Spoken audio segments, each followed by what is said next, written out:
పోలీసులను పంపించి, సచివాలయ ఉద్యోగులను పంపించి, పంచాయతీ అధికారులను పంపించి అంగన్వాడీ తాళాలు వాళ్ళు తెరవకపోతే మీరు వెళ్లి పగలగొట్టండి, అంగన్వాడీ సెంటర్లు స్వాధీనం చేసుకోండి చెప్తా ఉంది.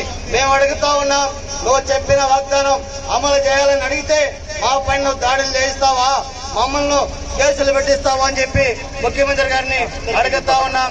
ఇప్పటికైనా నువ్వు చర్చల పేరుతో కాలయాపన చేయకుండా నువ్వు ఏదైతే ఆ రోజు తెలంగాణకు అదనంగా 1000 రూపాయల వేతనం ఇస్తానని కూర్చావో ఆ వేతనాన్ని రాష్ట్రంలో తక్షణమే అమలు చేయాలని చెప్పి కోరుతా ఉన్నాం.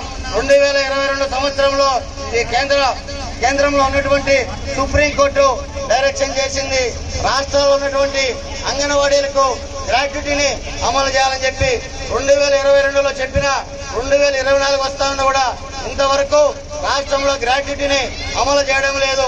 నిత్యావసర సరుకుల ధరలు విపరీతంగా పెరిగిపోతా ఉన్నాయి. అంగన్వాడీలకు ఇచ్చే 11,500 రూపాయలు ఏమాత్రం కూడా సరిపోదు.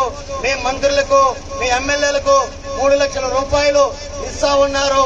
అంగన్వాడీలు కనీసం 26,000 కనీస వేతనం ఇవ్వాలని చెప్పి మినీ వర్కర్లను మెయిన్ వర్కర్లుగా గుర్తించాలని, ఆయాలకు వర్కర్లతో సమానంగా వేతనాలు, లాంటి న్యాయమైన సమస్యలపైన సమ్మె చేస్తా ఉన్నాం.